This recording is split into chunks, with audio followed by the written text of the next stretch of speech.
Remember 3 days ago, Pakistan, Saudi Arabia and Turkey signed a trilateral defense pact with a lot of fanfare. However, cracks within that crucial alliance have surfaced just within about 24 hours. Even as the Iran-backed Houthis launched that attack on Saudi Arabia, Pakistan stayed away from the battlefield. In fact, Pakistan Army Chief Asim Munir's choice is quite clear. It's also glaring at this point, considering the most important aspect of this deal. According to the agreement, any armed attack against any one of these three countries will be regarded as an attack against them all. Now, it's worth noting that despite that similar clause being present in the Pakistan-Saudi Defense Pact signed in September last year, Munir's forces did not join hostilities against Iran. And this says a lot. Remember, the Houthis, which declared a maritime blockade of Saudi Arabia, did not hold back.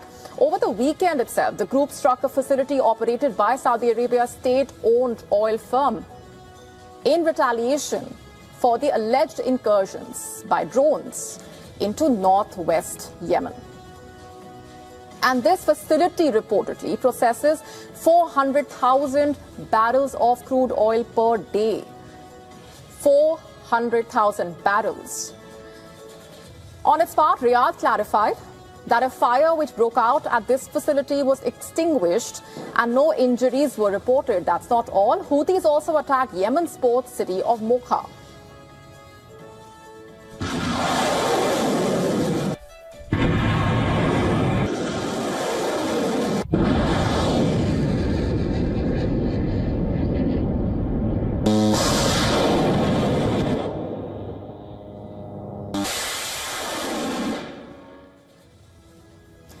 Now, take a look at these visuals. The Houthis claim to have launched a barrage of ballistic missiles and drones towards alleged Saudi troops and weapon depots in Mecca as part of that large-scale operation. Thick plumes of black smoke billowed. Loud explosions rang out as the Houthis launched the attack. According to Yemen's military, at least 11 people, including 8 military personnel and 3 civilians, were killed in the first wave of attacks, whereas 32 others were injured. As per the military, its air defenses intercepted and shot down 11 Houthi drones.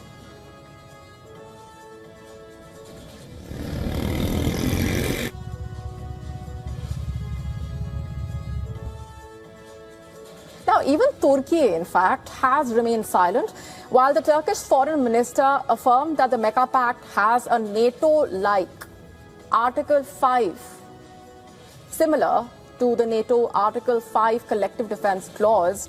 He told the media as well that the agreement does not target any country, amid speculation of whether it will rush to Saudi Arabia's aid in the conflict. Pakistan also issued a clarification. Its deputy PM and foreign minister said, I'm quoting, "I wish to reiterate that the Mecca Accord is defensive in nature. It's not directed against any country." He also added that its purpose is to strengthen collective deterrence against external aggression. Interestingly, Iran also made it clear it's not worried by the Mecca Pact, taking a dig at the US, it seemed.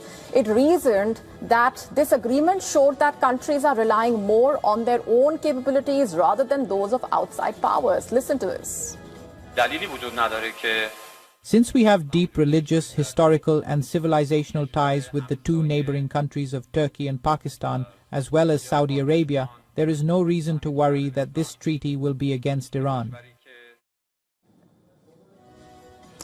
Let's also decode for you why Pakistan is running away from joining forces with Saudi Arabia, it seems. Even after the intense strikes by the US and Israel, Iran maintains a strong military and arsenal of weapons that can cause significant damage to Pakistan. The answer also is in Balochistan's strategic location.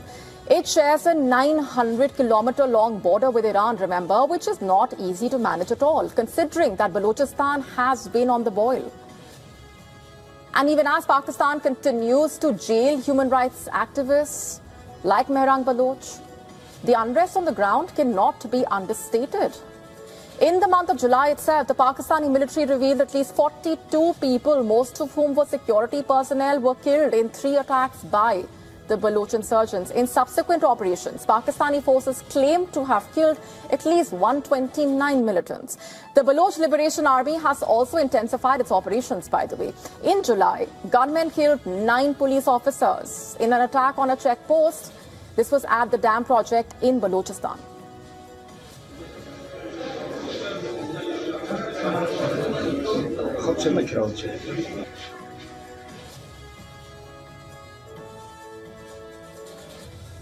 And that's not all. In May, over 30 people were killed after a suicide bomber rammed an explosive-laden car into a train in Quetta, which was carrying Pakistani security personnel and their families.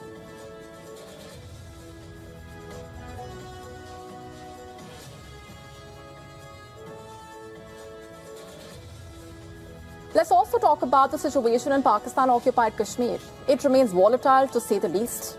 Amid Asim Muni's brutal crackdown on civilians and supporters of the Joint Awami Action Committee, third round of the so-called assembly elections in POK were held only in 4 constituencies, whereas polling was indefinitely postponed in 7 other seats. And as Pakistan's turmoil intensifies and the crises continue, a key question is there. Is it even in a viable position to fulfill the commitments of the Mecca pact, given what's happening? And if that is the case, it's clear that the agreement was more of symbolism than actual substance.